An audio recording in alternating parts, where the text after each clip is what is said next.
음.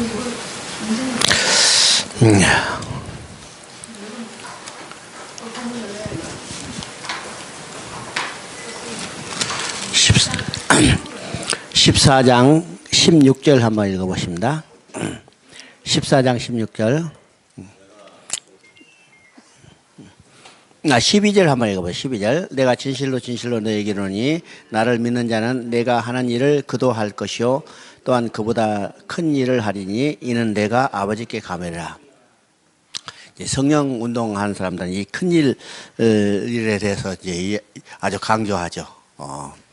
근데 이 큰 일은 어떤 것이가? 제자들이 이제 예수님이 하신 선교보다 더 확대되고 큰 능력으로 일하게 될 것을 말씀합니다.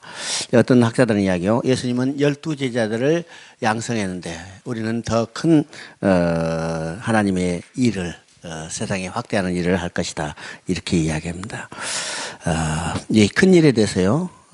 너무 이제 자의적으로 해석해가지고 예수님은 병자만 고쳤는데 우리는 무엇을 하고 있을까? 이제 어떤 그 선교단체에서는 이야기합니다. 인도네시아 쓰나미가 일어났잖아요. 쓰나미가. 그래서 많은 사람들이 죽었는데 저희들이 중보기도해가지고 쓰나미 더 이상 못 오겠다 이렇게 해서 이제 큰 일을 한다고 그러는데 이런 그 의미가 아니고 우리가 이제 하나님의 일을 우리에게 맡겨진 사명이 있죠. 선교의 명령. 이건 더 큰 일을 해 나갈 것이다. 그런 의미입니다. 이제 16절에 보니까 16절 같이 읽어봅니다. 내가 아버지께 구하겠으니 그가 또 다른 보혜사를 너에게 주사 영원토록 너희와 함께 있게 하리니. 자, 여기서 이제 성령에 대해서 이야기를 합니다. 내가 아버지께 구하겠으니 그가 또 다른 보혜사를 너에게 주사 영원토록 너희와 함께 있게 하리라. 그리고 이제 17절에는 그는 진리의 영이라. 그렇죠? 진리의 영이라.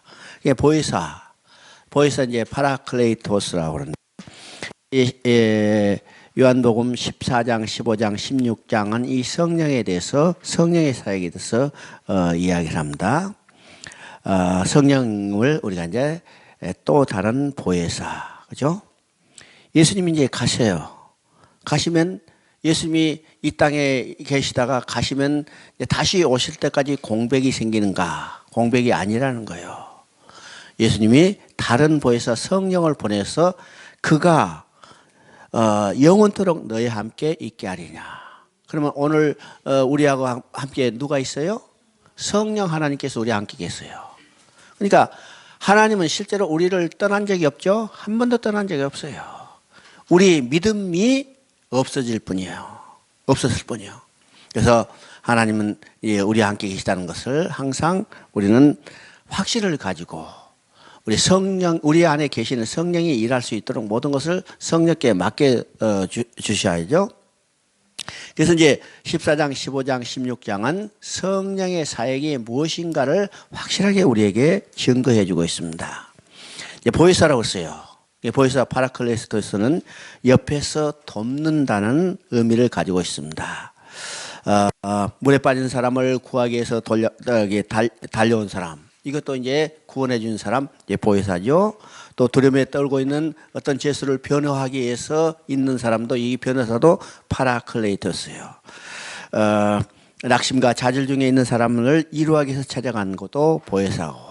또 이 보혜사라는 의미는 예수님이 계실 때는 예수님이 친히 우리의 보혜사였지만은 예수님이 떠나신 후에 다른 진리의 영 성령을 보혜사로 보내서 우리를 지키시고 보호하시고 이루하신다는 것을 우리에게 말합니다.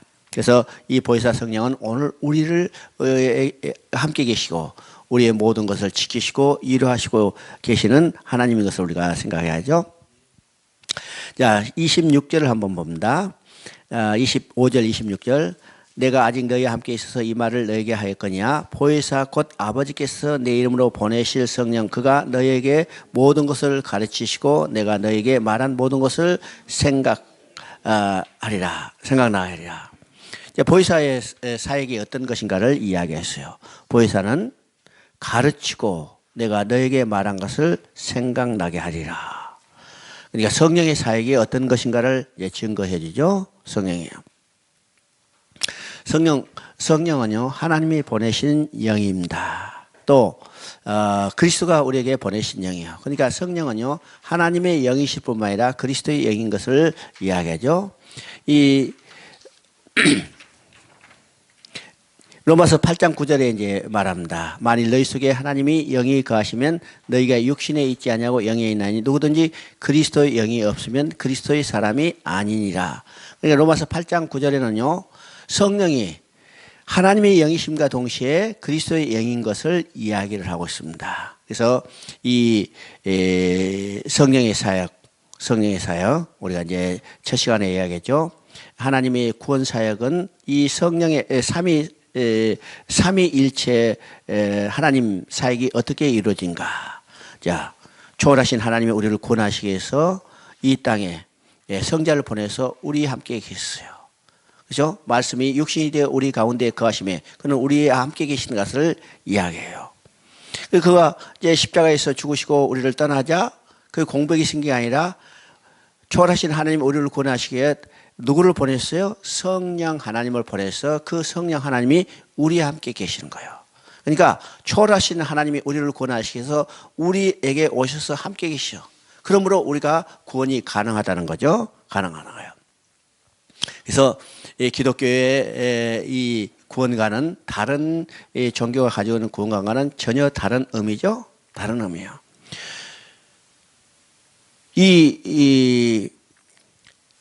이슬람교의 신간은 어떤 신간이냐면 이건 초월적인 신간을 이야기합니다. 초월적인 신간. 하나님은 그들이 믿는 신도 그들도 이제 신을 믿는데 그 어떤 신을 믿느냐면 초월에 계신 하나님이에요. 그 초월에 계신 하나님은 인간을 지으시고 인간에게 아무런 영향을 미치지 않고 그 초월에 계신 하나님이 정해진 법칙대로 세상이 움직여 나간다는 거예요. 그래서 그들은 숙명론자죠. 숙명론자. 그러니까 그들의 기도는 뭐예요? 모든 것이 하나님이 알라의 뜻대로 그러죠. 알라의 뜻은 알라가 이미 정해진 법칙대로 그대로 이루어진다는 거예요. 그러죠. 그러면 그들이 초월하신 하나님께 나아가기 위해서는 어떻게 하냐면 그들이 구원받기 위해서는 초월에 계신 하나님 앞으로 나아가야 해요. 나아가야. 그러면 초월에 계신 하나님 앞에 나아가기 위해서는 어떻게 되냐면 그 초월하신 하나님이 정해진 법칙대로 행해야만 나갈 수 있다는 거예요. 정해진 법칙대로 행해야만. 그래서 그 정해진 법칙대로 행하는 것이 여러 가지 이제 이슬람교에서 행하는 의식들이 있죠. 하루에 5번 기도해야 하고, 평생에 한 번 성지를 순례해야 하고, 그 다음에 성전에 참여해야 하고, 이것이 그들이 하나님이 정해진 법칙이에요. 그래야 그들이 구원받을 수 있어요. 그러니까 자기들은 이 죽음을 불사하고 몸을 던져서 성전에 참여하는 것이 바로 구원받기 위해서요. 이게 무서운 이야기죠. 이 초월에 계신 하나님이 정해진 법칙대로만 해야 해요. 법칙대로. 또 반대로 이제 기독교의 불교는 어떻게 범신론이에요. 범신론. 내 안에 하나님이 신이 계세요. 신이. 내 육신의 안에 신이 있죠? 신이 있어요. 그러면 이것은 이제 헬라의 구원 사상과 비슷해서 내 육신은 형상이고 모조품이고 헛것이요. 헛것. 여러분 이제 불교에서 뭐라냐면 지금 보이는 거 색즉시공 공즉시색이라는 말은 여러분 지금 이거 물병 보여요? 확실히 있어요? 있어요 없어요? 이게요 색즉시공 공즉시공 여기서 시작이라는 거예요. 보이는 것은 다 헛거라는 거예요. 이 실체가 어디에 있냐면 우리 안에 갇혀 있어요. 인간 안에 갇혀 있어. 그 인간 안에 갇혀 있는 것을 이건 벗겨내야 되는 거예요. 벗겨내야. 그러면 이 벗겨내는 것을 어떤 게 해야 하는가? 이것이 이제 계속 순회되죠. 그럼 이 순환되는 것을 끊어야만 이 고리를 끊어야만 이것이 우리가 구원받는 이걸 다른 말로 하면 해탈이라고 그럽니다. 해탈. 영겁의 시간이 지나가는데 이 고리를 끊어야 이걸 해탈이라고 그러죠. 이 해탈에서 이게 이제 자유롭게 되는 것을 그 사람들이 이야기하는 열반에 이른다고 그럽니다. 열반에. 그러면 우리가 이 해탈하고 열반에 되는 것은 인간 스스로 여기 외부로부터 나와야 하는데 인간 안에 그 초월적인 힘이 들어있기 때문에 할 수 없죠. 그러면 어떻게 하냐면 인간의 이 육신을 스스로 해체해야 해요. 그 해체하는 것이 두 가지로 나타나요. 하나는 금욕주의로 나타나요. 고행으로 나타나요. 그래서 불교에서 행한 일들은 자기 육신을 억지로 이렇게 고행해서 멸하라는 그런 이 사상으로 많이 나타난 것이 불교의 사상입니다. 불교의 사상이죠. 내 기독교는 초월하신 하나님이 내게 오셔서 나와 함께 계시며 나를 구원하셔서 초월하신 하나님으로 인도에 가는 것이 기독교의 구원 사상입니다. 구원 사상이죠. 그래서 예수님이 이 땅에 오셨고 그 예수님이 우리의 구원을 이루시고 올라가시자 공백이 생긴 게 아니라 우리가 하나님과 완전히 이를 때까지 구원의 완성이 될 때까지 성령으로 우리와 함께 계시는 겁니다. 시작된 거죠. 그래서 성령이 오시면 영원히 너희 함께 하시리니 이는 떠나시는 주님 사역과 대조되는 겁니다. 또한 구약시대에 활동한다는 성령님의 사역과 대변해요. 우리가 구약시대에 성령이 있었어요. 구약시대도 성령이 있었는데 구약시대는 특정한 때 특정한 사람에게 임했다가 그것이 한번 끝났죠. 사울에게도 성령이 임했다가 떠났어요. 그래서 구약시대는요 특정한 때 여러 가지 이 모습으로 하나님의 사자로 하나님의 말씀으로 또는 선지자를 통해서 그게 임하는 것이 성령의 사역이었는데 신약에서는 어떻게 돼요? 성령이 임하셔서 우리와 함께 영원히 함께 계시는 거예요. 영원히 함께. 그래서 우리 안에 성령이 계신다는 사실을 우리 합니다. 이것을 내주하는 성령이라고 합니다. 내주하는 성령. 우리가 이제 내주하는 성령. 우리 안에 누가 있어요? 성령이 있어요. 그래서 로마서 8장 9절에도 이야기합니다. 너희 속에 하나님이 영이 거하시면 너희가 육신에 있지 않냐고 영에 있나니. 영에 있어요. 우리는 우리 안에 성령이 계십니다. 그래서 고린도서서 3장 16절에도 말합니다. 너희가 하나님이 성령이니까 성령이 너희 안에 계심을 알지 못하느냐. 너희 안에 계심을 알지 못하느냐. 이건 중요한 이야기죠. 우리 이제 성막의 의미를 이제 이야기했습니다. 성막은 하나님이 계신 곳을 의미한다고 그랬죠. 하나님이 있어요. 그래서 모세에게 성막을 지으려 할 때 이야기했어요. 내가 너희 가운데 있을 성막을 나를 위하여 짓대. 모세가 이제 하나님의 말씀대로 성막을 다 지었어요. 그래서 출애굽기 40장에 보면 성막을 완공했어요. 성막을 완공할 때 구름이 해막에 대포고 여호와의 영광이 성전에 충만하더라. 성막이 충만하더라 그렇습니다. 근데 구름은요 하나님의 임재를 상징하는 두 가지 중에 하나예요. 구약시대에 하나님의 임재를 상징하는 것은 두 가지였다고 했죠. 하나는 불이요, 하나는 구름이요. 우리 이제 여러분 보시면요, 솔로몬의 성전이 완공하고 봉헌할 때는 뭐가 내려냐면 불이 임했다고 했어요. 불이. 근데 지금 모세의 성막을 지었을 때는 구름이 임했다고 그랬죠. 그러니까 구름과 불이는 하나님의 임재를 상징하기 때문에 구름이 임했다는 것은 완공된 성막에 하나님이 임재했어요. 하나님이 임재했기 때문에 하나님이 임재하는 곳에는 반드시 그의 영광이 드러나게 되어 있습니다. 드러나게 되어 있죠. 그런데 모세는 성막에 들어가지 못하였더라 그랬어요. 못했죠. 또 솔로몬의 성전을 완공할 때도 똑같은 표현이 나오죠. 솔로몬이 기도를 마침에 불이 임하여 이 제물을 태웠다고 했어요. 그러면 제물을 태웠다는 것은 하나님이 그것을 기뻐 받아주셨다는 것을 말하죠. 그리고 여호와의 영광이 충만했는데 제사장들은 들어가지 못했다. 이 회막에 들어가지 못했다고 그랬어요.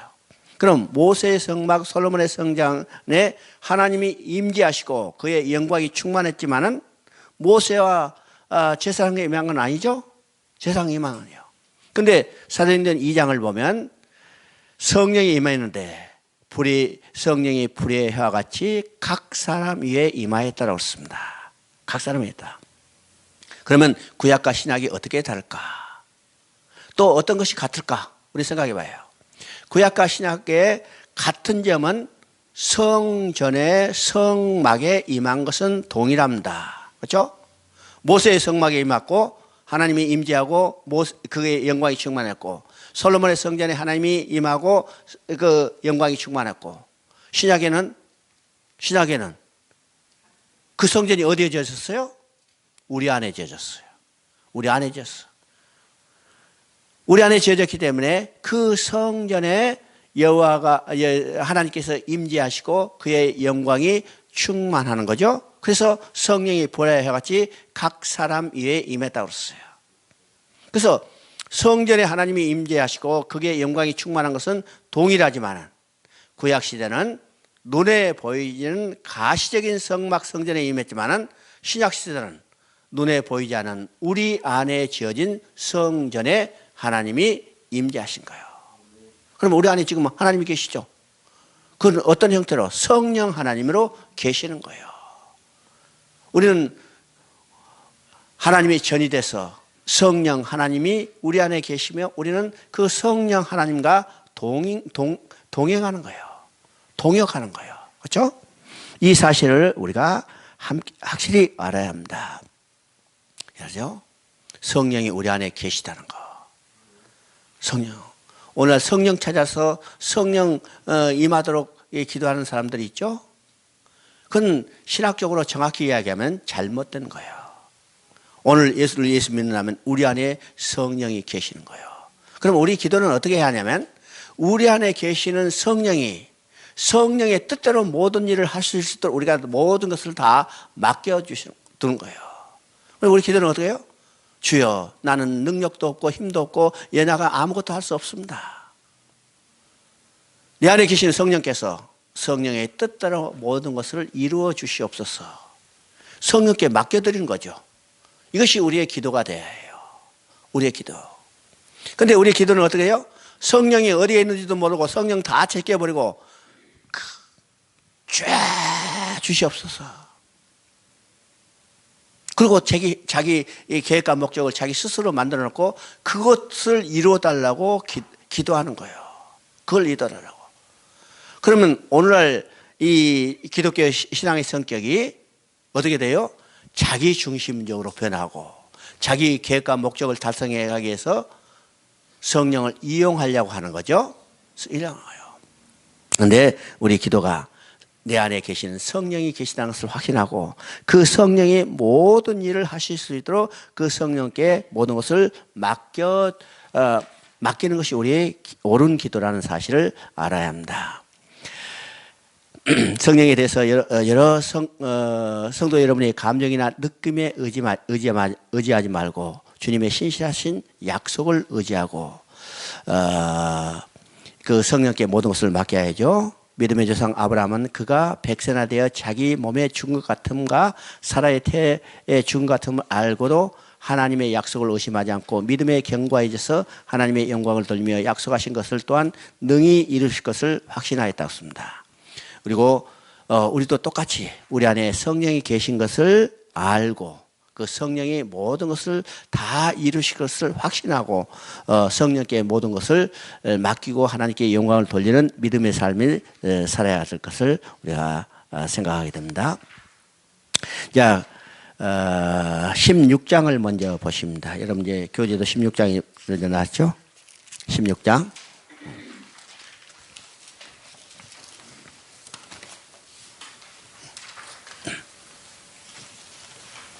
이제 16장 이제 성령에 대해서 이제 본질적으로 우리가 더 좀 생각해 보는다. 성령이 어떤 분인가? 성령은 왜 오셨는가? 성령은 어떻게 역사하시는가? 성령은 우리 함께 또한 우리 속에 계심이 어떻게 가능하게 되는가? 그래서 이제 요한복음보다 더 확실하게 증거하는 것이 아무데도 없어요.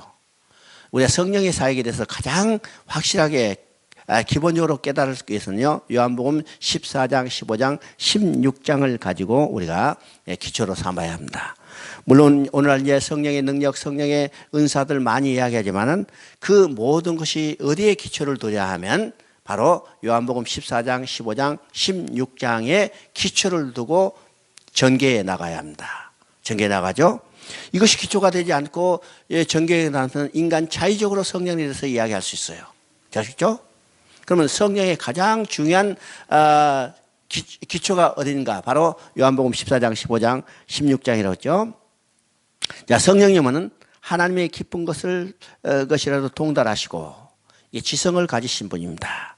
또 성령님은 사랑하시고 근심하시며 탄식하시는 감성을 가지신 분이요. 또 성령님은 뜻대로 역사하시는 의지력을 가지신 분입니다. 성령은 지정의적인 인격 체이라는 사실입니다. 우리는 성령이 이야기할 때는요, 어떤 감정적인 것에 대해서 많이 이야기해요. 그런데 성령님은 지정의를 가지신 인격적인 하나님. 하나님 자신이 인격적인 하나님이에요. 그렇기 때문에 당연히 성령님도 인격적인 하나님이죠. 인격적인 하나님이에요. 인격적인 하나님에서 우리가 가장 중요한 사실은 뭐라고요? 교제가 가능하다는 거예요. 교제가 가능하다. 그러니까 성령님도 우리와 교제가 가능하다는 거죠. 지정의. 그래서 우리의 뜻을 누구에게 맡기냐면 성령께 맡겨야 해요. 그러면 성령님은 언제 오실까? 성령님은 주님께서 떠나가시고, 즉 십자가에 죽으시고 부활하셔야만 오신다는 거예요. 그래서 내가 가면 다른 보혜사 성령을 너에게 보내주리니, 예수님이 말씀하셨어요. 내가 가면 다른 보혜사 성령을 너에게 보내주지. 그렇죠? 그러니까 성령은 언제 오시는가?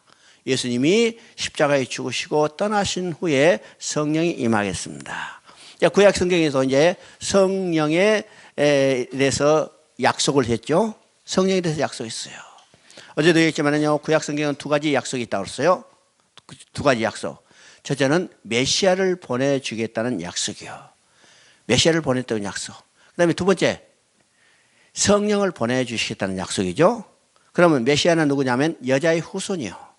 여자의 후손이 오셔서 무슨 일을 이루시냐면 가죽옷을 지어 입히시는 일을 했어요.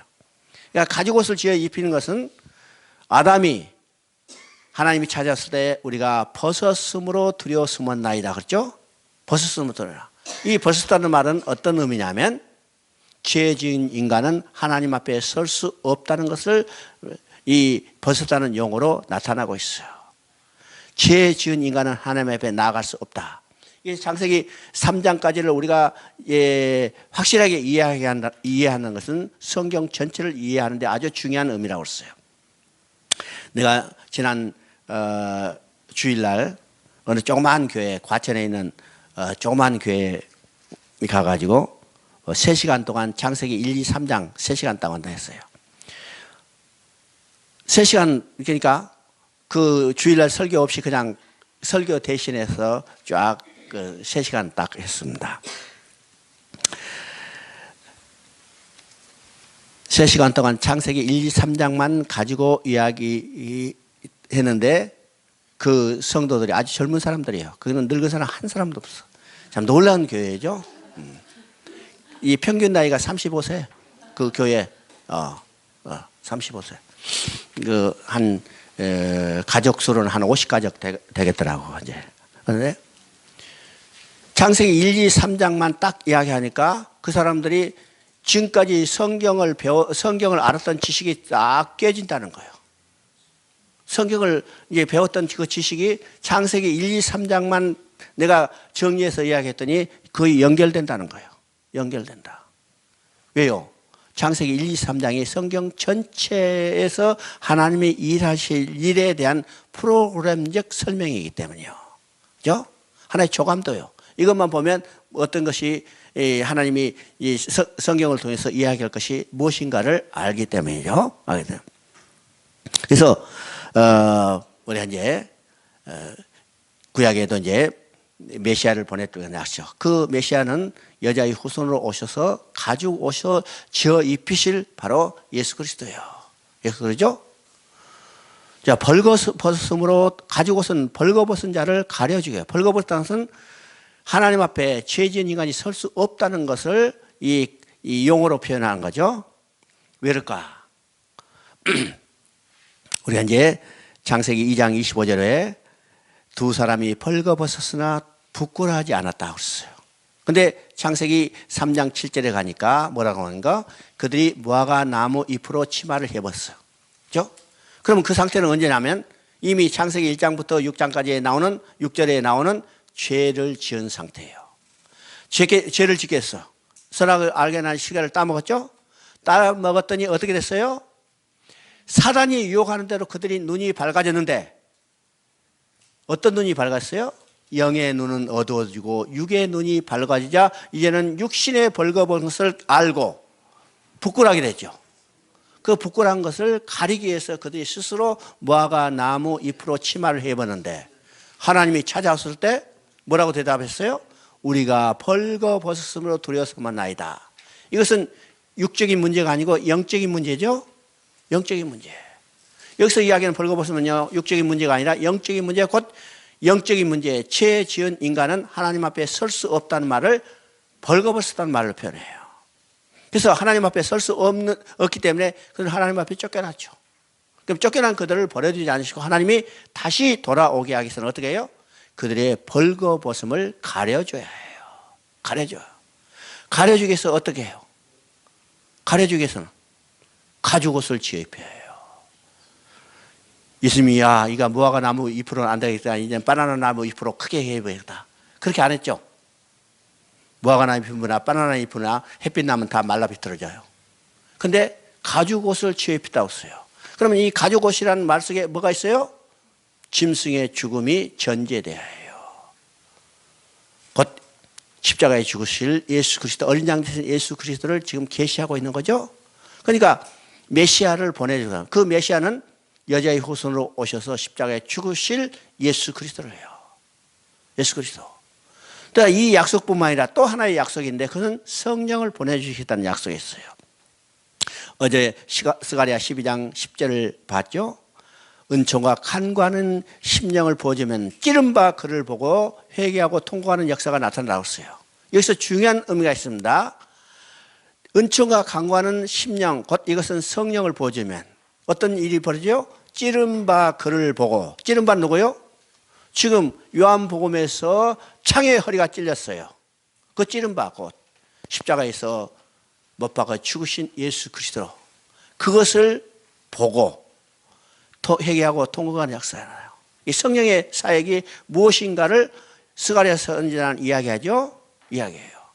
그리고 여기서뿐만 아니라 성경의 구약 성경의 여러 군데 성령을 보내주시겠다고 약속했죠. 성령을 보내요. 선지서에는요 한 5군데 정도가 성령을 보내주시겠다고 약속했어요. 성령을 보내라. 그래서 누가복음 24장 49절에도 너희가 예루살렘을 떠나지 말고 아버지께서 약속한 것이 임할 때까지 기다리라 했어요. 아버지께서 약속한 거, 그게 뭐예요? 성령이에요. 또 사도행전 1장 4절에도 얘기하죠. 너희가 예루살렘을 떠나지 말고 아버지께서 약속한 것이 임할 때까지 기다리라. 바로 아버지께서 약속한 것이 성령이에요. 그래서 이 사도들은, 초대교회 성도들은 예수님이 승천하실 때 그들에게 명령하신 것에 따라 성령이 임할 때까지 기다리면서 기도하고 있을 때 성령이 임했어요. 성령이 임했죠? 그러면 이 성령은 언제 임했는가? 예수님이 떠나신 후에 성령이 임하는 겁니다.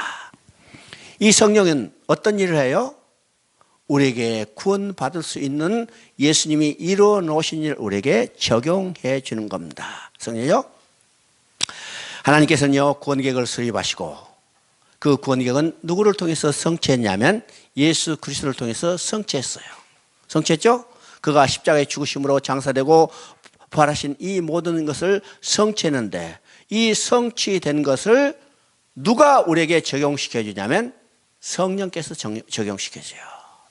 성령께서 예수님이 이루어 놓으신 일을 우리에게 적용해 주지 않으면 우리는 예수를 알 수도 없고 믿을 수도 없고 구원받을 수도 없죠.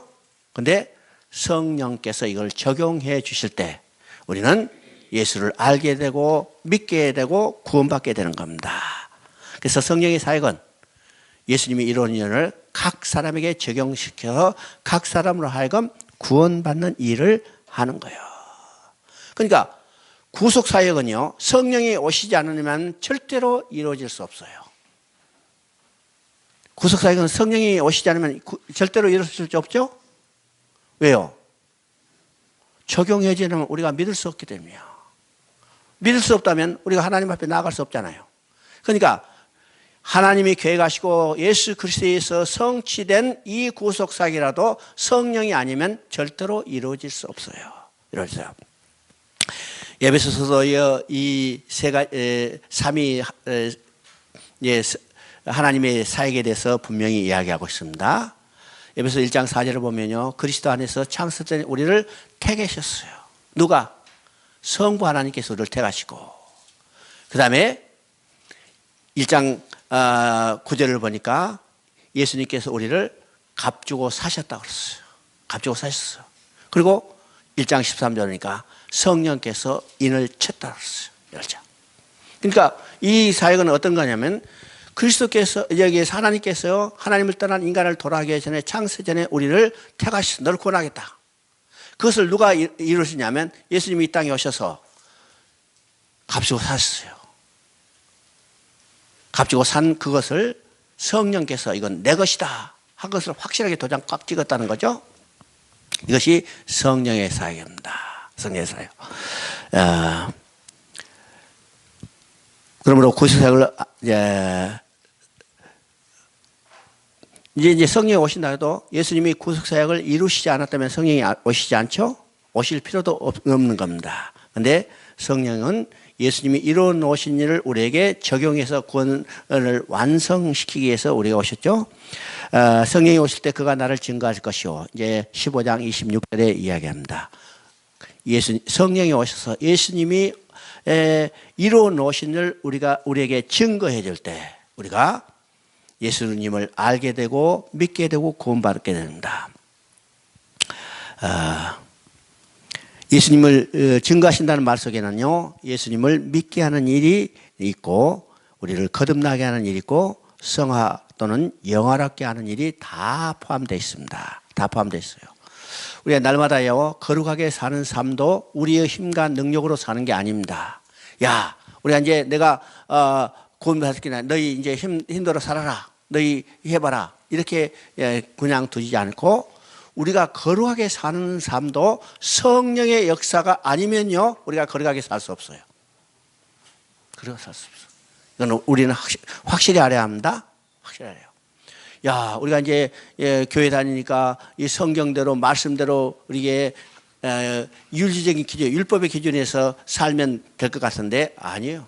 성령이 역사하지 않으면 우리는 하나도 말씀대로 살 수 없다는 사실을 알아야 합니다.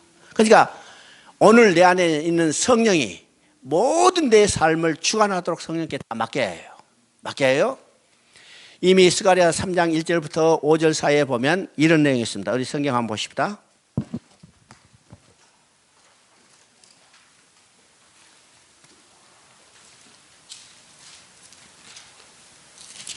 (3장) 1절부터 5절 사이에 대제사장 여호사는 여호와의 천사 앞에 섰고 사탄은 그의 오른쪽에 서서 그를 대적하는 것을 여호와께서 내게 보이시니라. 여호와께서 사탄에게 이르시되 사탄아, 여호와께서 너를 책망하노라. 예루살렘을 택한 여호와께서 너를 책망하노라. 이는 불에서 꺼낸 거슬린 나무가 아니냐 하실 때 여호수아가 더러운 옷을 입고 천사 앞에 서 있는지라. 여호와께서 자기 앞에 선 자들에게 명령하사 그 더러운 옷을 벗기라 하시고 또 여호수아에게 이르시되 내가 내 죄악을 제거하여 버렸으니 내게 아름다운 옷을 입히리라 하시기로 내가 말하되 정결한 관을 그 머리에 씌우소서 하매 곧 정결한 관을 그 머리에 씌우며 옷을 입히고 여호와의 천사는 곁에 섰더라. 이 성령이 역사하지 않으면 우리가 거룩한 삶을 살 수 없다는 것을 여기서 보여주고 있습니다. 지금 이 내용은 어떤 내용이요? 대제사장 여호수아가 가운데 서 있고 한쪽에는 누가 서 있어요? 여호와의 천사가 섰고 한쪽에는 사탄이 서 있어요. 그것을 이건요, 지금 이 환상은 스가랴에게 네 번째 보여주는 하나님의 환상입니다. 스가랴가 지금 이 모습을 보고 있는 겁니다. 환상 중에. 대제사장 여호수아가 가운데 있었고 한쪽에는 여호와의 사자가 있었고 한쪽에는 사단이 서 있어요. 그럼 대제사장 여호수아가 지금 어떤 모습이요? 더러운 옷을 입고 있어요. 더러운 옷을. 그러면 오늘 우리는 제사장이죠. 구원받은 자 우리 제사장이요. 그럼 우리가 지금 어떤 모습이요? 더러운 옷을 입고 있는 거예요. 더러운 옷을 입고. 자, 그 모습이 어떤 모습이라 했어요? 막 불에서 끄집어낸 그슬 나무 토막. 아까도 얘기했죠. 우리가 어떤 존재인가? 지옥불에 타고 있는 쓰레기 가운데 건져냈어요. 우리가 거룩한 존재예요? 아니요. 예수 믿고 교회 다니면 거룩한 존재다. 아니요. 하나님 보시기에 막 끄집어낸 거슬린 나무 토막 같은 존재예요. 나무 토막하고 이제 거슬린 나무 토막. 불에서 끄집어낸 거슬린 나무 토막 그 어떤 모습인가 생각해 보세요. 저는 이제 어렸을 때 불장난 많이 했죠. 이제 춥고 그러니까 학교 가다가 가서 그때는 두엄이라고 그래요. 큰 무더기로 이제 싸는 거. 그 불 질러 가지고 불쬐기도 하고 또 이제 산에 가서 나무 끄다가 이 장작불 떼기도 하고 여러 가지죠. 장작불 홀랑 타는데 그냥 눈썹도 타고 머리도 타고 옷도 타고 가지고 이제 집에 가가지고 얻어 터지기도 하고 그러죠. 그럼 불장난 많이 해요. 그럼 보세요. 활활 타고 있는데 그 중에 하나를 끄집어내면 어떻게 돼요?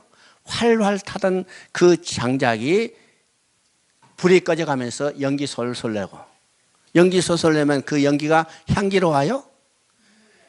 눈물 나고 재채기 하고 그래요.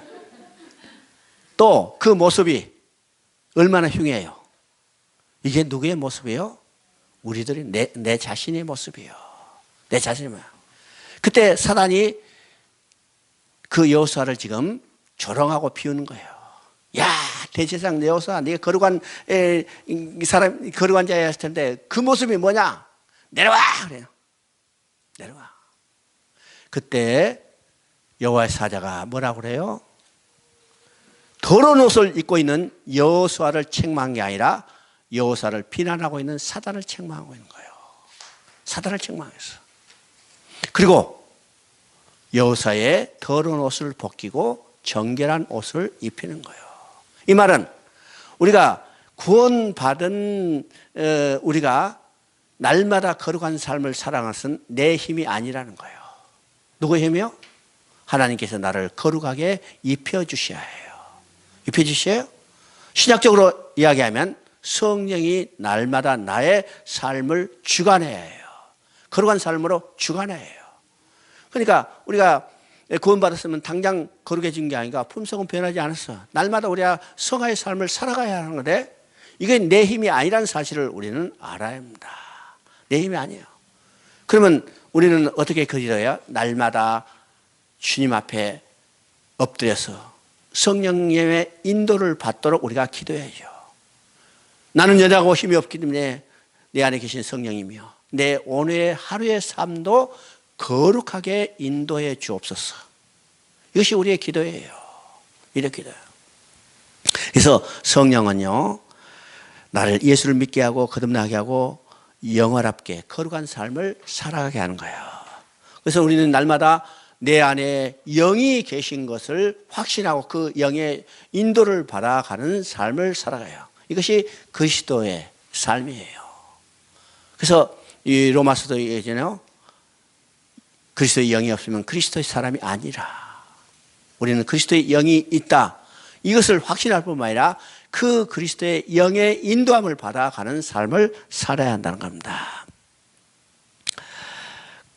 고린도전서 12장 3절에도 말이죠. 성령이 아니고는 누구든지 예수를 주라 하실 수 없느니라. 이 말을 말하면요, 성령이 역사해 주지 않다면 예수 믿을 자가 없을 뿐만 아니라 또 성령이 우리 삶을 주관해 가지 않는다면 거룩한 삶을 살 수 있는 자가 아무도 없다는 겁니다. 없다는 거예요.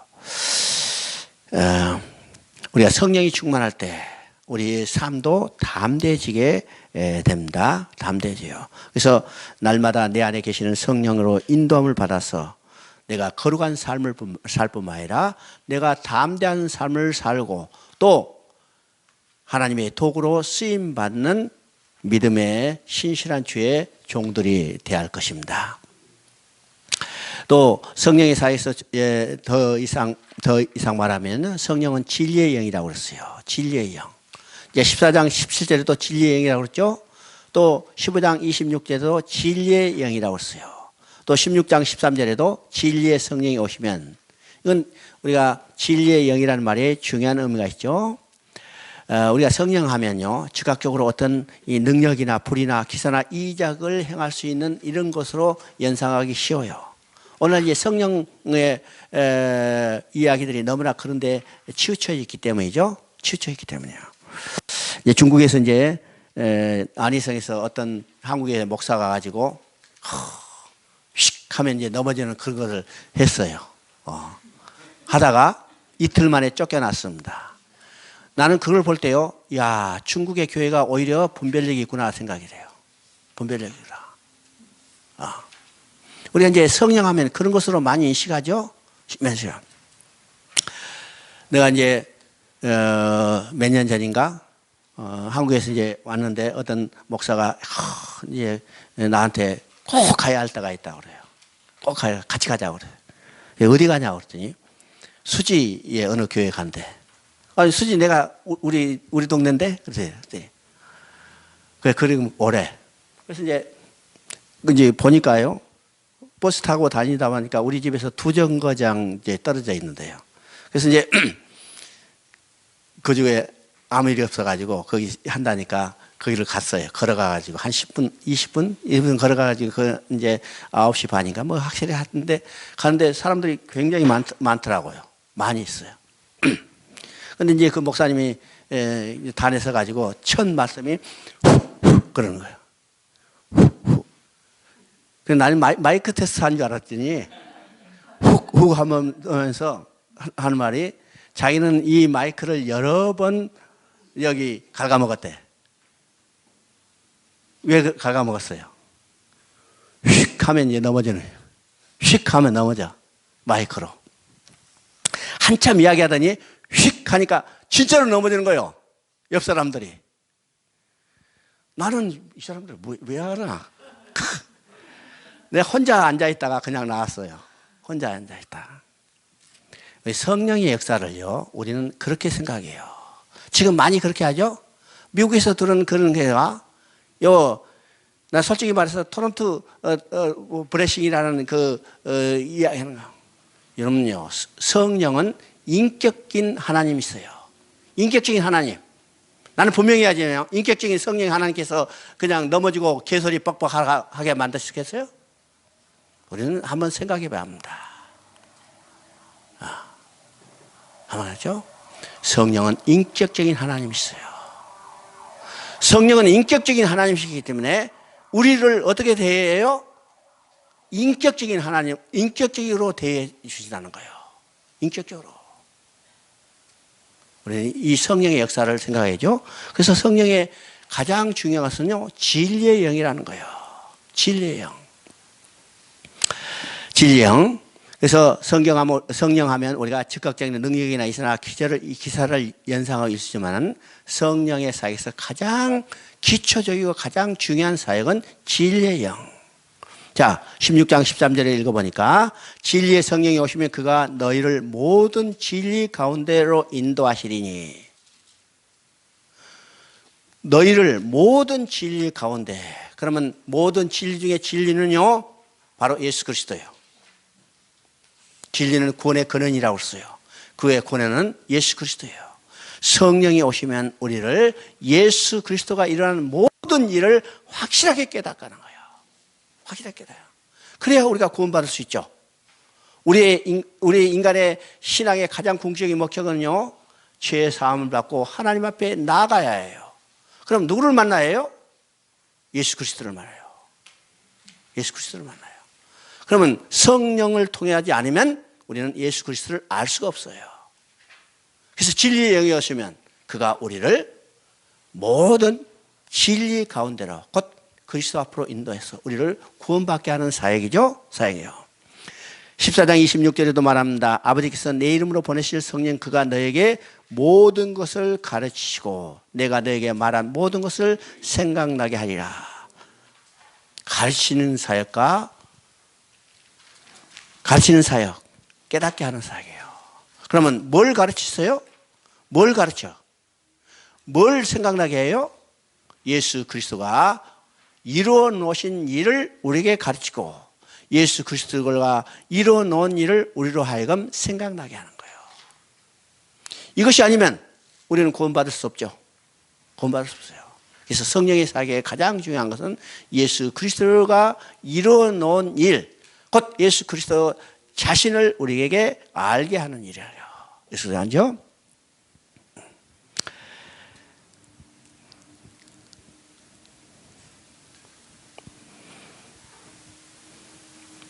에베소 1장 10절을 보면 우리 주 예수 그리스도의 하나님의 영광, 그리스도의 하나님 영광의 아버지께서 지혜와 계시의 영을 너에게 주사 하나님을 알게 하시고, 여기서 지혜와 계시의 영은 곧 성령이 말합니다. 성령님께서 지혜와 계시의 영을 우리에게 주셔야 하나님을 알고 예수 그리스도를 알고 우리가 구원받게 되는 겁니다. 우리가 구원의 이름을 믿으면요, 어떤 기사와 이적에서 나오는 것이 아니라는 사실을 우리가 확실히 알아야 합니다. 우리가 구원을 받는 것은 근거가 뭐냐면 말씀이요. 말씀을 들을 때 성령께서 역사에서 그 깨달음을 주시고 그에 대한 믿음을 주시고 또 순종하는 삶을 살게 하는 것이요. 그러니까 성령께서 우리에게 지정의적으로 모든 것을 역사하실 때 우리도 지정의로 믿음으로 반응하는 거죠. 지정의적으로 반응하는 거예요. 우리 믿음은요, 이 지정의적인 것이 균형을 이루어야 합니다. 균형을 해야죠. 먼저 뭘 알아요? 지적으로 알아야 해요. 지적으로 알아요. 우리가 이제 사사기 2장 10절을 보면 이런 내용이 있죠. 여호와께서 그들을 위하여 행하신 일을 알지 못했더라. 알지 못했어요. 알지 못했기 때문에 그들은 뭘 섬겼어요? 우상을 섬겼어요. 하나님께서 그들을 위하여 해주신 일을 알지 못했기 때문에 그들은 배은망덕한 삶을 살았어요. 그러니까 우리의 신앙의 기초는 뭐냐면, 가장 우선은 뭐냐면 하나님과 하나님께서 우리를 위하여 해주신 일을 알아야 해요. 알아야 해요. 이게 지적인 거예요. 성령이 이것을 우리에게 알게 해주시는 거예요. 성령이 우리를 알게 해줘? 성경은요, 하나님과 하나님이 우리를 위하여 알게 해주신 일이 무엇인가를 기록해서 우리에게 보여줬는데, 성령이 이것을 우리에게 깨닫게 해주지 않는다면 우리가 아무리 읽어도 알 수 없어요. 근데 성령이 이것을 우리에게 깨닫게 해주면, 어제도 이야기했지만 초등학교 2학년짜리도 성경 쉽습니다, 성경 재밌습니다 얘기해요. 근데 성령이 깨닫게 해주지 않으면 철학 박사 여러 개 해도 알 수 없어요. 여러분요, 세계 철학가 중에서 유명한 사람 있죠? 누구예요? 20세기 아주 유명한 철학자 중에 한 사람이 이 영국의 버트란드 러셀이에요. 버트란드 러셀. 20세기 철학자 하면요, 영국의 버트란드 러셀, 또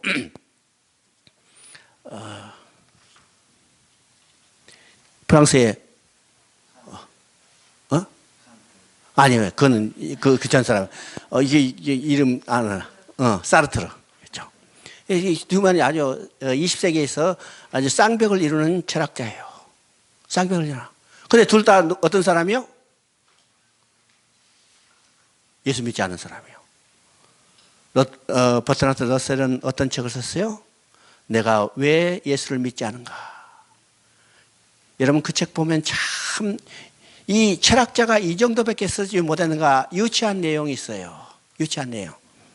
그건요, 아무리 철학자라도 성령이 깨닫게 해주지 않으면 알 수 없어요. 우리가 이 신앙생활에 가장 중요한 것은 지적으로 하나님과 하나님이 나를 위하여 해주신 일이 무엇인가를 알게 하는 거예요. 자, 그것을 우리가 깨닫게 해주면 우리는 그 가슴에 어떤 감동이에요? 은혜와 사랑이 나를 이끌기 때문에 내 가슴에 뜨거운 감정이 일어나요. 그리고 내 눈에서 눈물이 흘러나죠.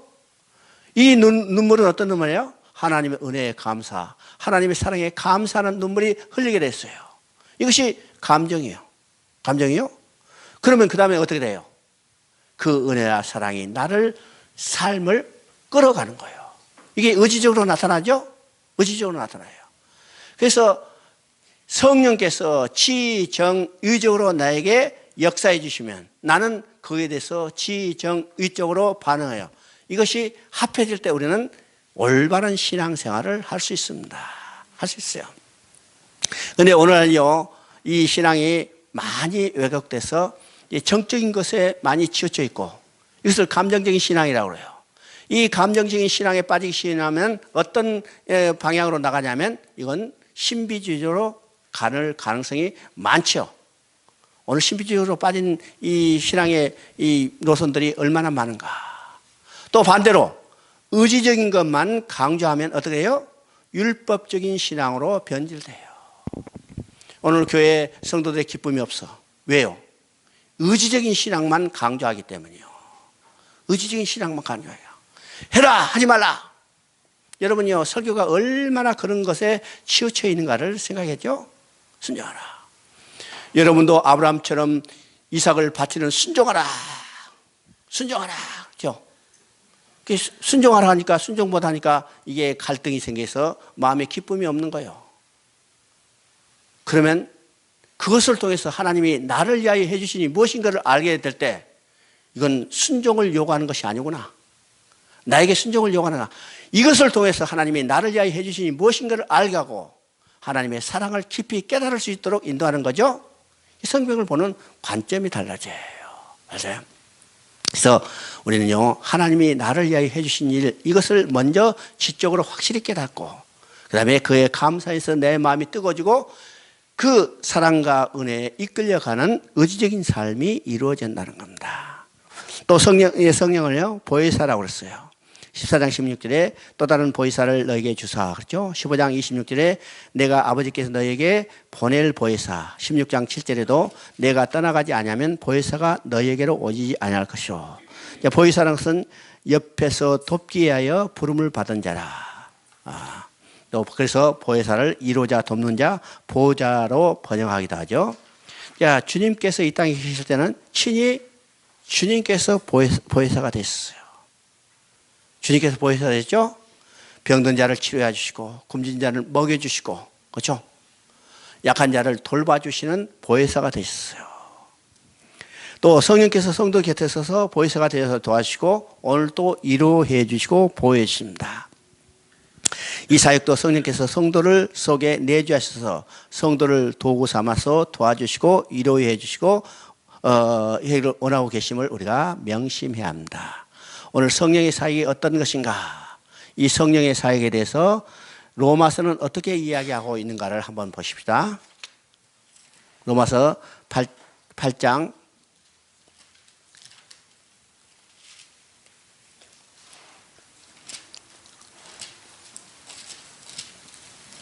26절 27절 한번 읽어봅니다. 8장 26절 27절. 이와 같이 성령도 우리의 연약함을 도우시나니 우리는 마땅히 기도할 바를 알지 못하나 오직 성령이 말할 수 없는 단식으로 우리를 위하여 친히 간구하시니라. 마음을 살피시니가 성령의 생각을 아시나니 이는 성령이 하나님의 뜻대로 성도를 위하여 간구하심이라. 나는요, 성령의 사역을 생각할 때 이 말씀을 깊이 생각합니다. 여러분요, 우리는 이 땅에 살 때 참 연약하고 여러 가지 고난과 어려움이 있죠. 우리가 엄청난 일을 당하면요, 정말로 우리가 기도하기도 힘들어요. 기도하고 싶어도 뭘 기도해야 할지 머리가 꽉 막혔어. 아무것도 생각나잖아요. 저도 그런 경험들이 많죠. 정말로. 제가 목사 된 것도요, 그런 엄청난 벽에 부딪혀가지고 아무것도 하고 싶어도 기도하지만 안 돼. 안 돼. 근데 다시 일어서죠. 다시 쓰러요. 왜요? 그건 내 힘이요? 내가 기도 많이 했기 때문이요? 나는 기도하지도 못하고 그냥 머리만 뱅뱅 돌았는데 내 속에 계시는 성령님께서 친히 나를 위하여 기도해 주시기 때문이요. 그 분명히 이야기하죠. 우리는 마땅히 기도할 바를 알지 못하나. 여러분 보세요. 우리가 기도 열심히 한다고 하지만은 정말 우리가 올바른 기도하고 있는가를 생각해 봐요. 올바른 기도하는가. 우리의 기도 대부분요, 우리의 욕심을 채우기 위한 기도예요. 이 기도하는 것은 우리가 마땅히 빌 바를 알지 못하는 거예요. 그러나 하나님은 그것까지도 들으시고 하나님이 이루셔야 하는 일들을 이루어 가시는 거예요. 왜요? 성령이 내 속에서 말할 수 없는 탄식으로 나를 위하여 기도해 주시기 때문이에요. 나를 위하여. 우리는 이 확신이에요. 성령은 나를 믿게 하시고 또 내 안에 내주에서 나의 모든 것을 친히 돕고 이루하시고 보호한다는 사실이죠. 이게 성령의 보혜사라는 거예요. 내가 이제 중국 가기 전에 8년 동안 군인교회를 했어요. 군인교회. 이제 안양부터 시작해가지고 어디까지 가냐면 철원 휴전선 최북단에 있는 곳까지 갔죠. 그 철원에 있는 교회는 이름 자체가 전선교회예요. 전선교회. 그래서 그 전선교회는 철책선에서 한 100m 밑으로 떨어져 있어요. 그러니까 철책선하고 딱 붙어 있어, 거의 붙어 있어요. 그래서 이게 거기 가려면 민통선 지나서 검문소 지나가지고 이제 가죠. 이제 연대장이 이제 민통소 출입증 하나 주더라고. 그럼 이제 초소에 가서 보여주고 이제 2개 대대를 했어요. 오전에는 이쪽 왼쪽 대대, 오후에는 이제 점심 먹고 옮겨가지고 오른쪽 대대에 2개 대대하고 이제 집에 오면 우리 집에서 새벽 5시에 나가가지고 집에 돌아오면 한 9시 넘어서 이제 돌아와요. 그럼 이제 그 병사들, 그 군인들은 이제 매주 이제 제대하고 매주 이제 새 병사가 들어오잖아요. 새 병사가 들어. 이제 안양에 있을 때 이제 그 지오피에 있을 때는 이제 그 신병들 이제 직접적으로 만날 기회가 별로 없는데, 왜냐하면 그 지오피에는 이미 여기 연대본부에서 훈련 받고 그게 들어오기 때문에 신병은 이제 내가 접하는 기회는 별로 없어요. 근데 이제 안양에 있을 때는 거기는 이제 전체 한 400명 되는데 매주 한 7, 8명 이렇게 제대하고 새로운 병사들 들어와요. 그럼 우리 군전병이 토요일 날 이제 신병 들어오면 인사과가 들어가지고 그 7명을 딱 낚아채가지고 주일날 이게 데리고 오는 겁니다. 데리고. 뭐 불교든지 뭐든지 상관이 없고, 야! 교회 오면 빵 준다! 그러죠. 그럼 빵 먹고 싶으니까 교회 와요. 교회 오죠. 그럼 예배 드리고 신병들 이제 그 초신자 면담을 하는 겁니다. 소위 말해서. 초신자 면담. 그러면 군인들 제일 좋아하는 게 뭔 줄 알아요? 초코파이. 초코파이는 군대 과자예요. 군대 과자. 초코파이 한 두 개씩 놓고 이제 면담을 해요. 그럼 이제 이 군전병이 딱 이게 명단을 가져왔잖아요. 이름 쫙 부르고. 쫄아가지고 이렇게 있지. 어깨에 내려요. 야, 편하게 해. 그런 게 물어보는 겁니다. 야, 너 군대 와가지고 지금 어떻게 살지 좀 걱정되지? 그러면 네, 그래요. 그럼 너희 군대에 보내놓고 누가 너희들에서 제일 많이 기도하겠느냐? 그러면 엄마야! 그러네. 엄마. 그죠? 아빠라고 하는 사람 한 번도 못 들어왔어. 다 엄마래. 그래. 엄마가 제일 걱정하면 너 기도하겠지? 그 다음에 누가 기도하겠느냐? 그렇죠? 그 다음에 엄마 다음에 누가 기도하겠나? 나는 아빠가 기도할 줄 알았더니 아니요. 예, 교회 다니다가 오는 병사들은 우리 교회 목사님이 기도하실 거예요. 그래. 예, 목사님이 이제 군대 보내놓고 열심히 기도하시겠지. 그럼 세 번째 누가 기도하겠느냐? 이제는 캄캄하죠. 세 번째는 내가 기도해. 네 명단 여기 있잖아. 내가 너희 이 연대 교회 목사고 너희를 위해서 오늘부터 기도해. 그리고 이제 네 번째 누가 기도하겠느냐? 세 번째도 모르는데 네 번째는 더 깜깜하잖아요. 그래서 로마서 8장 이것을 내놓고 같이 읽습니다. 같이 읽어요. 이거죠? 26절 27절. 이와 같이 성령도 우리의 연약함을 도시나니 우리는 마땅히 기도할 바를 알지 못하나 오직 성령이 말할 수 없는 단식으로 우리를 위하여 친히 간구하시니라. 27절 마음을 살피시니까 성령의 생각을 아시나니 이는 성령이 하나님의 뜻대로 성도를 위하여 간구하십니다. 또 놀라운 일은 34절에 일어나시다니죠. 누가 정자리요 죽으실 뿐만 아니라 다시 살아나신 이는 그리스도 예수니 그는 하나님 우편에 계신 자요 우리를 위하여 간구하시는 자이시라. 그러면 지금 로마서 8장에 우리를 위하여 간구하시는 분이 누구요? 한 분이 아니고 두 분이요. 누구요? 하나님 우편에 계신 예수님과 또 성령님이 친히 우리를 위하여 기도하신다는 거예요.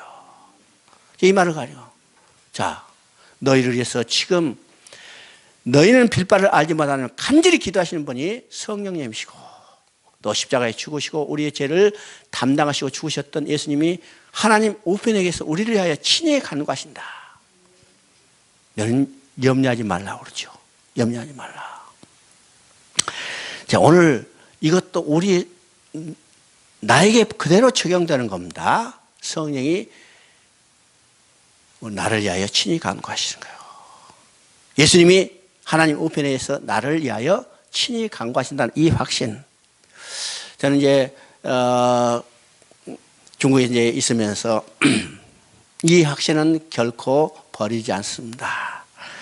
어떤 경우에도 성령님이 나와 함께 계시고 나를 위하여 기도하시고 또 예수님이 하나님 우편에 나를 위하여 친히 간구하시는 이 확신이면 때로는 불안하고 때로는 염려가 될 때가 있죠. 연약하기 때문에. 그러나 이 말을 되새길 때 다시 일어서게 되는 거예요. 다시 일어서요. 성령의 사역에 가장 중요한 것은 바로 여기에 있어요. 첫째는 예수님이 이루어내는 것을 나에게 적용시켜서 나를 믿음을 갖게 한 일이고 두 번째는 성령이 내주하셔서 나를 위하여 친히 간구하신다는 이 사실. 어떻게 도와주시는지는 우리가 알 수 없어요. 어떻게 역사하는지는 우리가 알 수 없어요. 그러나 나보다 나를 잘 아시는 그 성령님께서 나를 위하여 친히 간구하시고 그 일을 이루어 주신다는 확신이죠. 확신이에요. 또 성령께서는 우리를 통해서 주님의 영광을 드러내게 하시는 겁니다. 그래요? 자, 고린도서 6장 19절부터 20절 한번 읽어보십니다. 거기 보면 너희 몸은 너희가 하나님께로 받은 바 성령의 전인 줄 알지 못하느냐. 너희는 너희의 것이 아니라 값으로 산 것이 되었으니 그런즉 너희 몸으로 하나님께 영광을 돌리라. 이게 당연한 이야기죠. 우리가 하나님의 성전이 됐어요. 그리고 하나님의 영이 우리 안에 계신다면 우리 안에 계시는 하나님이 계시기 때문에 우리에게는 뭐가 드러나요? 하나님의 영광이 드러나요. 하나님의 영광이 드러나죠. 성막을 지었을 때 구름이 해막에 덮이고 하나님의 영광이 충만하더라. 솔로몬이 성전을 여기 다 짓고 하나님 앞에 기도했을 때 하늘에서 불이 내려고 하나님의 영광이 충만했다고 했어요. 구름과 불을 통해서 하나님이 임재하고 하나님의 영광이 충만했다고 그랬죠? 충만해요. 언제? 성전이 완공됐을 때. 그러면 그 성전이 오늘 우리 안에 지어졌어. 우리 안에 지어진 성전에 누가 계시냐면 하나님, 곧 하나님의 영이 계세요. 그러면 우리가 하나님의 영광을 드러내는 삶은 당연한 거죠. 성령님은 성도들 속에 내주하셔서 그들을 통해서 주님의 영광을 나타내는 것입니다. 그리스도인이 하나님께 영광을 돌리는 삶을 살 수 있는 것은 내 힘이 아니라 내 속에 계시는 성령님을 모시고 살기 때문에 하나님의 영광을 나타낼 수 있는 거죠. 이제 성령님은 그리스도인들 속에서 내주하셔서 가르치시는 일을 합니다. 주님을 등가고 세상을 책망하시는 일을 하고 성령을 모신 성도의 삶을 통해서 주님의 영광을 드러내는 것이 성령의 사역이죠. 자, 15장으로 이제 다시 돌아가 보면 이게 이제 15장은 이제 포도나무 비유를 이야기하죠.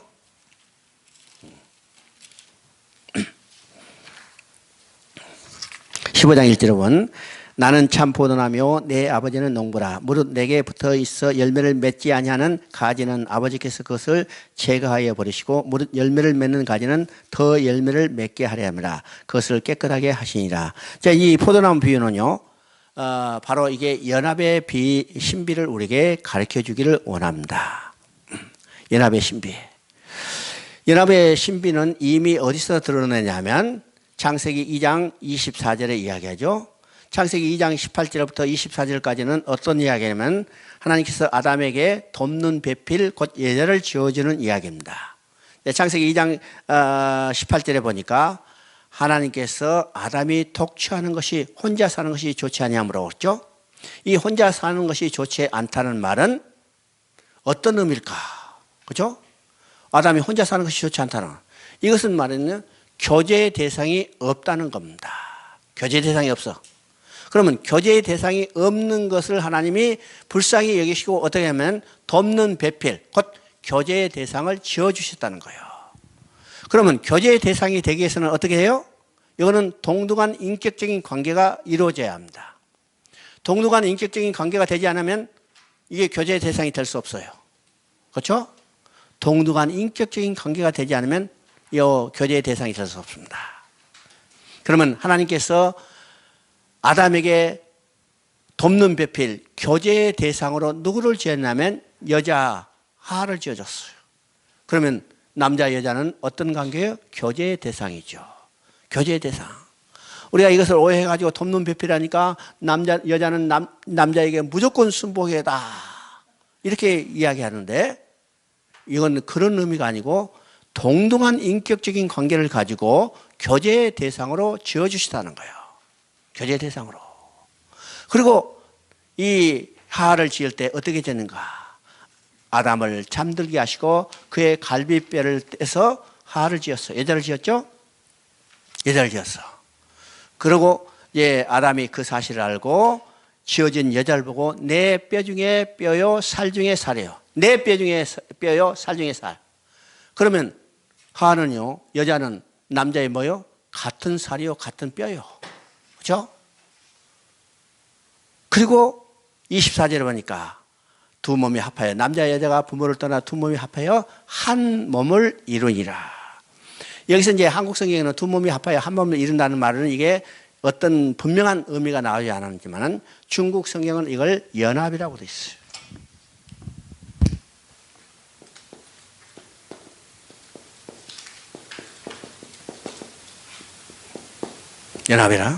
연합의 관계를 이야기하죠. 두 몸이 합하여 한 몸을 이루는 연합의 관계라. 그러면 이 두 몸을 합하여 한 몸을 이루는 남편과 이 남자 여자가 이 결혼해서 두 몸을 합하여 한 몸을 이루는 것을 이 연합의 관계를 이야기하는데 그러면 이 연합의 관계는 어떤 것인가? 두 몸을 나눌 수 없다는 거예요. 두 몸이 나눌 수 없다는 것은 상대방에 이루어진 일이 상대방에 그대로 나타난 거죠. 그리스도에서 이루어진 일이 오늘 우리에게 나타나고 우리에게 이루어진 것은 그리스도 통해서 이루어진 일을 드러내는 것을 이야기를 하는 겁니다. 그렇죠? 이게 두 몸이 합해 한 몸을 이루는 거. 그러면 이것을 통해서 두 몸이 합하여 한 몸을 이루는 연합을 이야기하는데 남자 여자가 결혼해서 한 몸을 이뤘어. 이것을 통해서 뭘 보여줘요? 하나님과 우리의 관계, 그리스도와 우리의 관계가 두 몸이 합하여 한 몸을 이루는 연합의 관계를 이야기하죠. 연합의 관계요. 그래서 이걸 에베소서 5장 31절 32절에는 뭐라고 하느냐요? 내가 남편과 아내에 대해서 이야기하노라. 그리고 이 비밀이 크도다. 내가 그리스도와 교회에 대해서 말한다고 그러죠.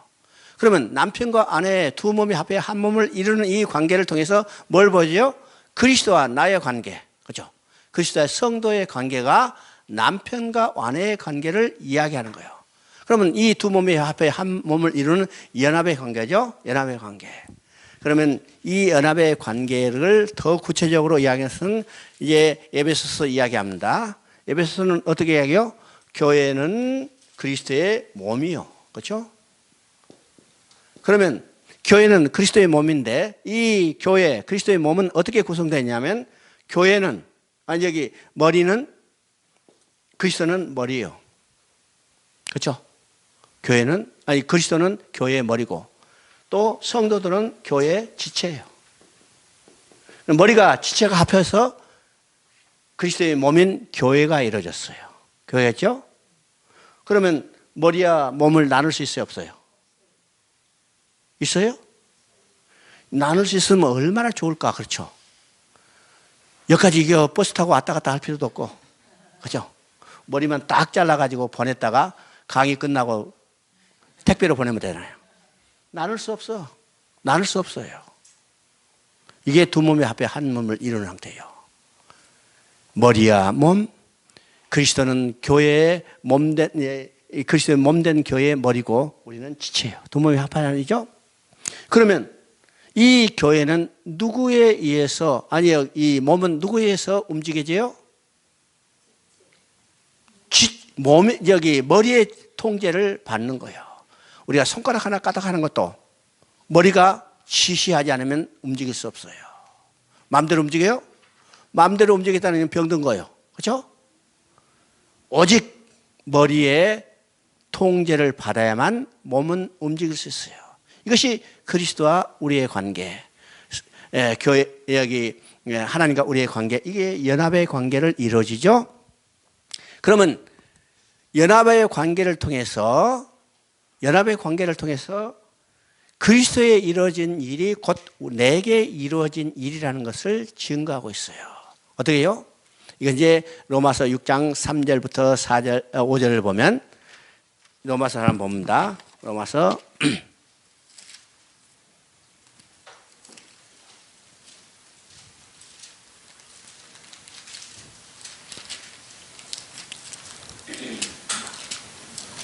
로마서 6장 3절부터 5절까지. 무릇 그리스도의 예수에 합하여 세례를 받은 우리는 그의 죽으심과 합하여 세례를 받은 줄 알지 못하느냐. 그러므로 우리가 그의 죽으심과 합하여 세례를 받음으로 그와 함께 장사되나니 이는 아버지의 영광으로 말미암아 그리스도를 죽은 자 가운데서 살리심과 같이 우리로 또한 새 생명 가운데 행하게 하려 하심이라. 만일 우리가 그의 죽으심과 같은 모양으로 연합한 자가 되었으면 또한 그의 부활과 같은 모양으로 연합한 자가 되리라. 자, 여기서 연합이 나오죠. 자, 우리가 그리스도하고 연합해서 한 몸을 이뤘기 때문에 그리스도가 십자가에 죽을 때 연합된 나도 십자가에 죽었어요. 여러분, 십자가에 죽었어요? 안 죽었어요? 십자가에 죽었고 그리스도가 부활하심으로 함께 부활해서 우리는 새 생명을 가진 거예요. 그죠? 그러니까 이 연합교회를 통해서 그리스도와 나 한 몸을 이뤄서 나눌 수 없는 이 신비를 우리에게 계시해 주는 겁니다. 바로 15장은 이 연합의 교리의 신비를 우리에게 보여줘요. 그렇죠? 그래서 이 연합을 통해서 드러내야 할 것이 뭐냐면 열매를 맺게 하란다고 그랬죠? 열매를 맺게. 우리는 열매를 맺어야 합니다. 또 열매를 맺을 수밖에 없죠. 열매를 맺을 수밖에 없어요. 우리가 그 맺는 이 열매, 그리스도가 목표에서 한 몸, 연합 두 몸이 합해서 한 몸을 이룬 이 결혼의 신비, 연합의 신비를 통해서 하나님이 원하시는 것은 뭐냐면 우리에게 열매를 맺기를 원하는 거죠. 결혼하면 자식을 낳듯이 그리스도와 연합됐으면 우리도 그에 합당한 열매를 맺어야 해요. 그러면 이 열매는 우리가 두 가지로 이야기할 수 있습니다. 첫째는 내적인 열매예요. 내적인 열매. 그럼 내적인 열매는 우리가 그리스도와 합하여 연합되었고 또 성령이 우리 안에 계시면 우리는 어떤 열매를 맺어야 해요? 성령의 열매를 맺어야 해요. 이것이 내적인 열매입니다. 반드시 열매를 맺을 수밖에 없고 맺어야 당연하죠. 맺어야 해요. 왜요? 우리는 그리스도하고 연합됐기 때문에. 요한 1세에 말하면요, 그리스도 씨가 우리 안에 심겨졌어요. 하나님의 씨가 우리 안에 심겨졌어요. 그러면 그 씨가 심겨졌다면 그 씨의 결과 곧 열매가 반드시 나타나야 하죠. 나타나야 해요. 예수님은 말씀하셨어요. 나무는 열매를 보고 안다고 그랬어요. 열매를 보고 안다고 그랬죠. 그러면 우리 안에 그리스도의 씨가 심겨졌고 하나님의 영이 우리 안에 있다면 우리는 어떤 열매를 맞아요? 성령의 열매를 맺어야 해요. 성령의 열매를 보고. 그러면 성령의 열매를 맺어진 것을 보고 다른 사람이 우리를 뭐라고 그래요? 그리스도인이라고 그래요. 그리스도인. 열매를 보고 안다고 그랬죠. 우리가 그리스도인 것을 뭘로 알 수 있어요? 여러분 주민등록에 그리스도인이라고 써져 있어요? 이름표에 그리스도인이라고 달고 다녀요? 외적으로 아무 흔적도 나타나지 않아. 그렇죠? 그러나 뭘 보고 왔어요? 성령의 열매를 맺으고. 사과가 달려있으면 그 나무는 사과나무예요. 그렇죠?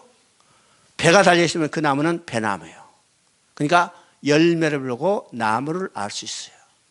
우리가 그 씨가 심겼다면 그 씨의 법칙대로 반드시 열매를 맺게 됐어요. 그러면 열매를 보고 나무를 안다는 것은 두 번째 의미는 뭐냐면 열매를 보고 그 나무가 건강한지 아니면 병든 건지를 아는 거예요. 그렇죠? 열매를 보고 그 나무가 건강한지 병든 건지 알아요.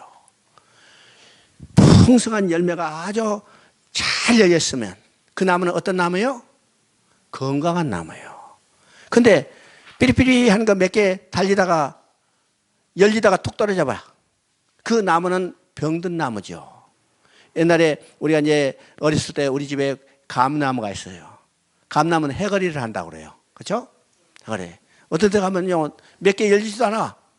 열리다가 그냥 다 떨어져. 그 다음에는 어떻게 해요? 그거를 파가지고 똥을 그냥 거기다가 부어 넣는 거예요. 그러면 그 다음에 아주 많이 열리죠. 열매를 보고 이 나무가 건강한지 병든지를 아는 거예요. 그러면 우리가 성령의 열매를 맺을 때, 물론 그 열매를 보고 우리가 그리스도인지 알지만은 우리가 그 성령의 열매가 얼마나 아름답게 맺었는가에 따라서 우리가 건강한 이 그리스도인가 아니면 병든 그리스도인가를 보게 되는 거죠. 보게 되는 거예요. 열매를 보고 나무를 알아. 두 번째는 어떤 거예요? 두 번째는 외적인 열매를 맺어요.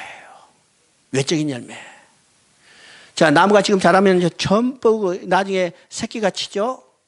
아니면 씨를 통해서 이게 번식하게 돼 있어요. 번식하게 돼 있어. 참 놀라운 일이죠. 반드시 어떤 형태든지 번식하게 돼 있어요. 이것이 외적인 열매예요.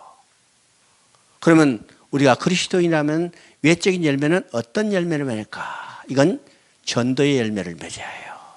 전도의 열매. 전도의 열매를 맺지 못한다면 그 나무는 정상적인 나무가 아니라는 사실이죠. 반드시 열매예요. 그러면 우리가 그리스도와 합하여 한 놈이 돼서 두 몸이 합하여 한 놈을 연합의 상태를 이뤘다면 우리는 첫 번째 성령의 아름다운 열매를 맺어야 하고 두 번째는 전도의 열매를 맺어야 합니다. 그렇죠? 자, 그래서 주 안에 내가 주 안에 주가 내 안에 이 말은요 그리스도와 나와 연합된 것을 이야기를 하는 겁니다. 그래서 15장의 핵심은 바로 거기에 있어요. 연합의 공고. 이 이야기는요 이제 구약성경 아가서에서 바로 이야기하겠죠. 아가서에서. 아가서는 솔로몬이라는 신랑과 솔람이라는 신부가 만나서 이 하나가 합해서 이 성장해 가는 신앙의 모습을 우리에게 보여줘요. 그러면 솔로몬은 주님이시고 솔라미에는 성도인 우리예요. 1장에 보면 이 두 사람이 만나는 것을 나타나죠. 만나는 것을 나타나요.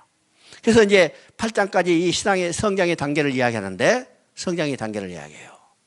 그러면 그 성장의 단계를 보면 2장 16절에 보면 내 사랑하는 자는 내 안에 내게 속하였고 이렇게 이야기해요. 근데 7장 10절에 가면 내가 내 사랑하는 자에 속하였고 그랬어요.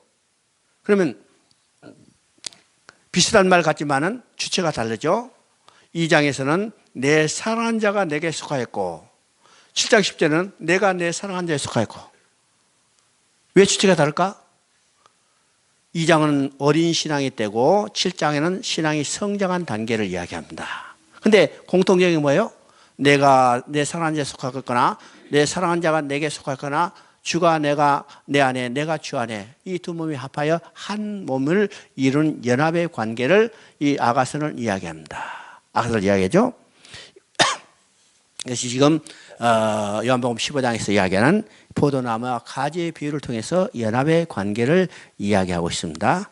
그래서 이제 15장에 반복되는 말이 내가 주 안에 주가 주의 말씀이 내 안에 이것을 우리에게 이야기를 합니다. 그러면 여기서도 마찬가지요. 그 가지는 무엇에 공급해진 힘으로 살아요? 나무가 공급해진 힘으로 살아요. 그러면 우리 안에는 어떤 나무가 있어요? 포도나무가 있어요. 곧 성령이 있어요. 그러면 우리의 삶도 어떤 삶을 살았냐면 성령의 공급되는 힘으로 우리가 신앙생활을 해요. 신앙생활. 이것이 포도나무의 가지의 비유를 통해서 이것이 우리 안에 있는 성령의 힘으로 우리가 신앙생활할 것을 다시 강조하고 있습니다. 우리가 이제 성령 이야기하면요, 이제 14장, 15장, 16장은 성령에 대해서 이제 반복해서 이야기한다고 그랬죠. 그러면 이 성령에 대해서 아주 가장 중요한 것은 우리가 성령 하면 어떤 은사만 생각하지만은 그 은사를 사모하기 전에 우리는 성령의 열매를 맺기를 사모해야 합니다. 사모해야 해요. 우리는 사람들을요, 우리가 그리스도인이 아닌지 하는 것은 어떤 은사를 드러내는 것으로 그리스도인이 아닌지를 분별하는 게 아닙니다. 그리스도인이 아닌 것은 열매를 보고 분별하는 거예요. 분별하는 거죠.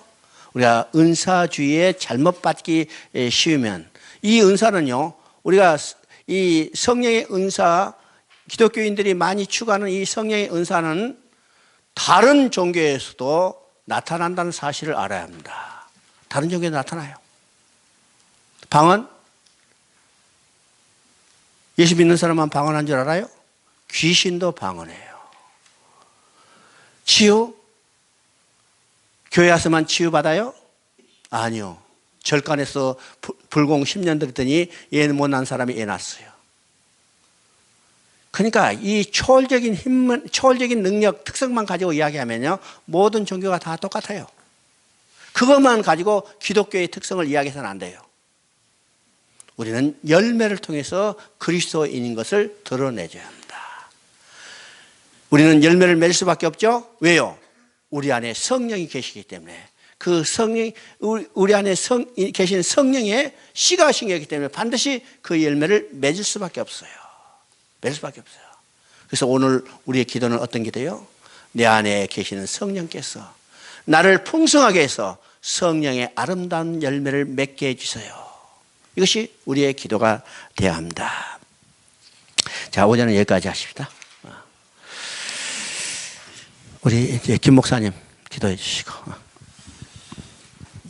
하나님 고맙고 감사합니다. 때로는 하나님께서 3일간의 요한 복음을 통해서 우리에게 하나님의 말씀에 생명의 놀라운 능력으로 채우신 것 감사를 드립니다. 아멘. 휘둘러서 넘어지고 또 그런 저희들에게 새로운 생명의 능력의 말씀을 주셔서 이렇게 새롭게 일어나게 하시니 감사합니다. 아멘. 목사님, 임의장 대표님 함께 하시고 어쨌든 이후로도 이제 또 강의를 위해서 나가시고 또 강의를 가운데 함께 주셔야기를 원합니다. 지치고 힘들 때 하나님께서 세임과 생명을 주셔서 하나님으로 말미암아 날마다 하나님의 영광을 위해서 이같이 도와주시기를 원합니다. 이제 우리가 오전 강의를 마치고 오후에도 강의를 들 텐데 주님께 함께해 주실 간지를 원하고 예수님의 이름으로 감사하며 기도드렸습니다. 아멘. 수고하셨습니다.